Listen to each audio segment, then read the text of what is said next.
అలాగే యాంటనీ. నేను మామూలుగా ఇంట్లో కూర్చొని చూసినప్పుడు అతను ఆ థార్ జీప్లో ఎంటర్ అయినప్పుడు నేనే చప్పట్లు కొట్టడం మొదలుపెట్టాను. ఎందుకంటే మురళి గారు పార్ట్ 1లో యాంటనీ అనగానే దేంతోనే అంటారు. సో నేను మర్చిపోలేని ఒక క్యారెక్టర్ ఈయన.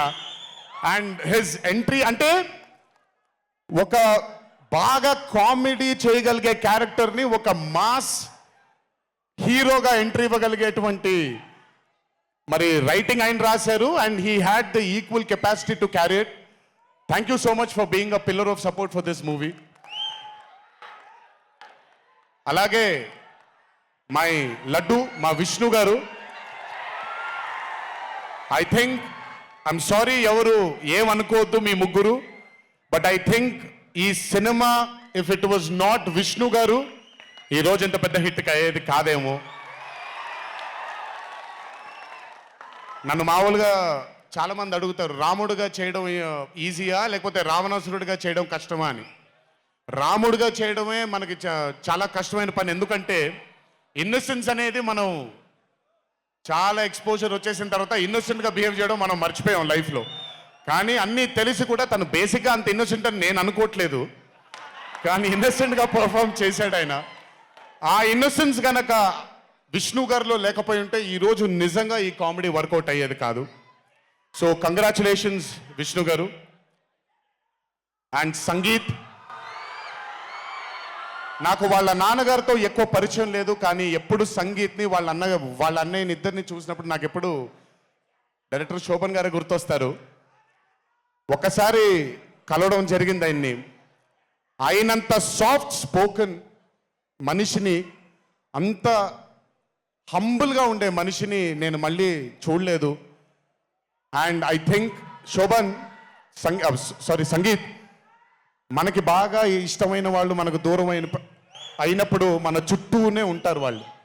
And I'm very happy and I'm sure నాన్నగారు ఇక్కడే కూర్చొని is very proud of you. Congratulations for this amazing success.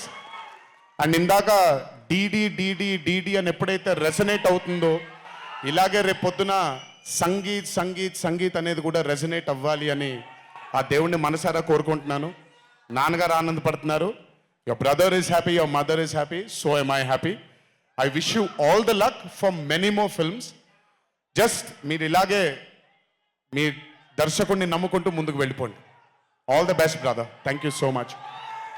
And అలాగే రామ్ నితిన్, నేను మ్యాడ్ 1 చూసినప్పుడు ఐ ఫెల్ట్ దాట్ ఎస్ యంగ్గా ఉన్నారు, నేను ఒకప్పుడు ఎలా ఉండేవాడినో అలాగే ఉన్నారు. మేబీ కొంచెం ఎక్స్పోజర్తో కెమెరా ముందు నిలబడడం అంటే అంత ఈజీ కాదండి, దోల తీరిపోద్ది. మీ ముందు నిల్చొని మాట్లాడడం ఎంత దోల తీరిపోద్దో కెమెరా ముందు కూడా నిల్చోవడం అంతే దోల తీరిపోద్ది. త్రివిక్రమ్ గారిని అడగొచ్చు మీరు. ప్రతిసారి షూటింగ్ వెళ్ళినప్పుడు నాకు షివరింగే వస్తుంది. అదంతా మీకు తెలియదు కానీ but today when I saw Mad 2 I think Ram Nitin has killed it. చాలా చాలా చాలా చాలా బ్యూటిఫుల్గా చేశాడు, చాలా అద్భుతంగా చేశాడు. కామెడీని పలికించడం చాలా కష్టమైన పని అండి యాక్టర్కి.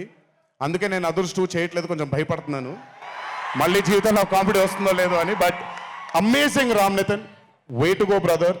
చాలా లాంగ్ ఫ్యూచర్ ఉంది మీకు. Keep it going.